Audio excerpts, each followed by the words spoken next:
Si Atalia Ramirez, 32 taon na, nurse sa St. Mary's Medical Hospital, isang kilalang hospital sa Manila.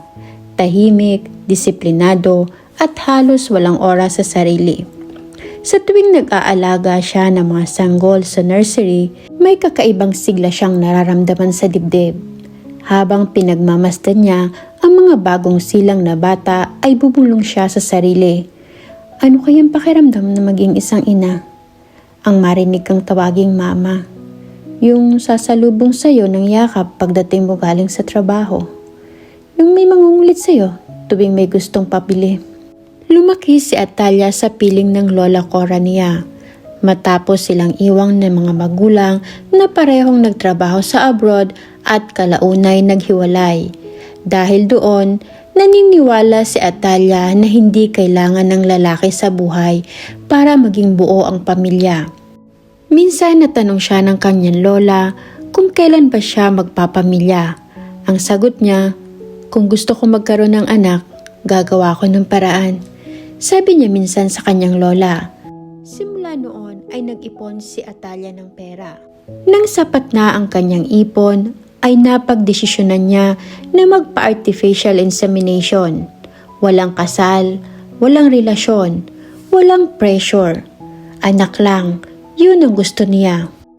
Nasa opisina ni Dr. Olivia Santos, fertility specialist, si Atalia. Habang pinipirmahan niya ang consent form, nanginginig ang kanyang kamay. Sigurado ka ba, Miss Ramirez? Marami kang kailangang pagdaanan. Tanong ng doktor kay Atalia. Mas matagal kong tinis ang pagiging mag-isa, Dok. Kaya ko pong pagtagumpayan ito. Nakangiting sagot ni Atalia sa doktor. Maingat niyang pinili ang donor. Donor 04A. Isang lalaki na may maayos na medical history. Malinis ang record. Ang lahat ay planado na hanggang sa dumating ang araw ng procedure.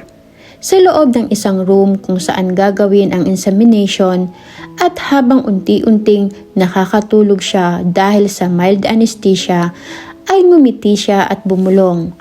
Eto nang simula ng bagong buhay ko.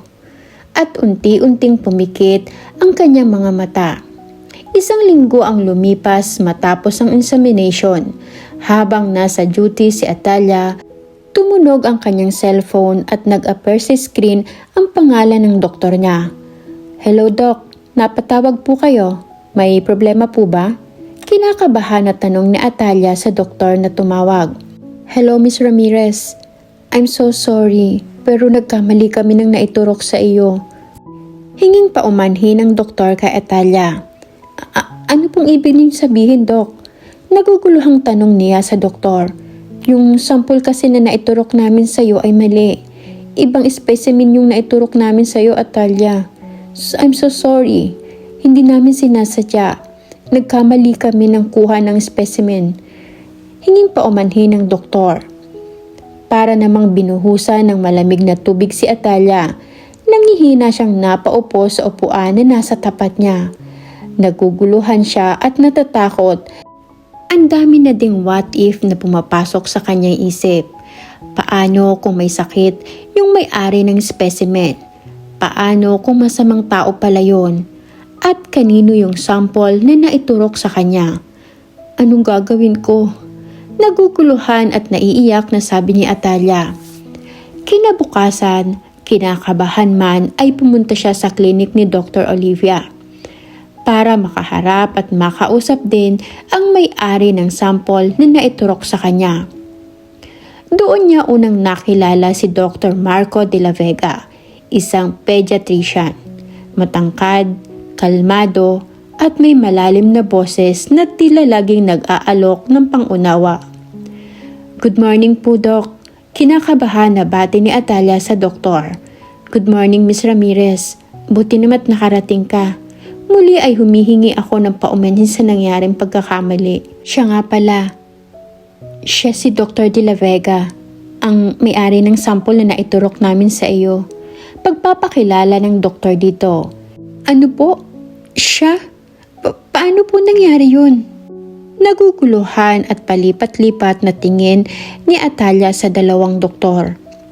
Tumikhim muna si Marco bago nagsalita ng malumanay. Hindi ko rin alam, miss. Pero ako dapat ang humihingi ng tawad. Sabi ni Marco habang nakatingin kay Atalia. Tahimik lang si Atalia. Hindi niya alam kung iiyak ba siya o tatawa. Hindi ko alam kung anong mas masakit. Ang pagkakamali ninyo o ang katotohanan na wala na akong magagawa. Naiiyak na sabi ni Atalia sa dalawang doktor. Lumipas sa mga linggo, unti-unting nararamdaman na ni Atalia ang pagbabago sa katawan niya. Pagsusuka sa umaga, pagod at kakaibang saya. Sa kabila ng gulo, tinanggap niya ang sanggol sa kanyang sinapupunan. Araw ng ultrasound ni Atalia, kaya pumunta siya ng hospital pero di niya inaasahan habang nasa ultrasound room siya ay dumating si Marco. Tahimik lang itong naupo sa tabi niya at nagsalita. Gusto kong malaman kung okay lang kayong mag-ina. Malumanay na sabi ni Marco dito. Hindi mo naman kailangan gawin to. Sagot ni Atalia. Pero gusto ko. Hindi ko man ginusto pero dala-dala mo ang anak ko. Seryosong wika ni Marco. Hindi na lamang kumibo si Atalia, pero sa loob-loob niya parang may kamay na humaplo sa kanyang puso. Mula noon naging madalas na ang pagdalaw ni Marco kay Atalia. Lagi itong may dalang prutas, vitamins, minsan bulaklak.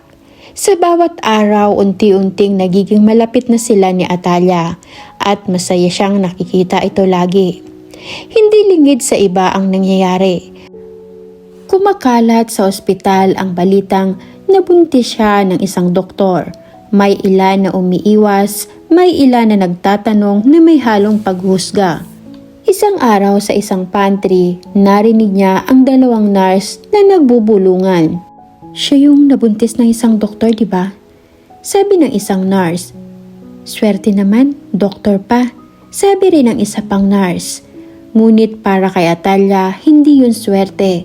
Sakit iyon, kahihiyan. Umuwi siyang umiiyak at masama ang loob. Pagbukas niya ng pinto ng kanyang bahay, nandoon si Marco. Hindi na siya nagulat kasi halos doon na ito tumira. Kaya naman hinahayaan na lamang niya kasi masaya naman siya na nakikita ito. May nangyari ba? Bakit ka umiiyak? Nag-aalalang tanong ni Marco nang makita siya. Hindi ko na kaya, Marco. Puro nalang paghuhusga ang naririnig ko sa trabaho. Gusto ko nang umalis. Umiiyak na sumbong niya kay Marco. Umalis? Saan ka pupunta? At iiwan mo ko? May lungkot sa tinig na sabi ni Marco. Hindi naman ako aalis dito. Gusto ko nang umalis sa trabaho ko. Napapagod na ako sa kanila. Ako na lang lagi nilang nakikita. Umiiyak pa din na sabi ni Atalia. Nakahinga naman ng maluwag si Marco. Akala niya iiwanan na siya ni Atalia. Para hindi na sumamayang loob mo at para hindi ka na rin mapagod, mas maganda pa mag-resign ka na dyan sa trabaho mo. Kaya ko naman kayong buhayan ni baby. Saka, you need a rest also. Malambing na sabi ni Marco. Hindi mo naman kami kailangan buhayin. May ipon naman ako. Kaya ko. At pagkapanganak ko, kukuha na lang ako na makakasama. At pagkaya ko na uli, mag-a-apply ako sa ibang hospital.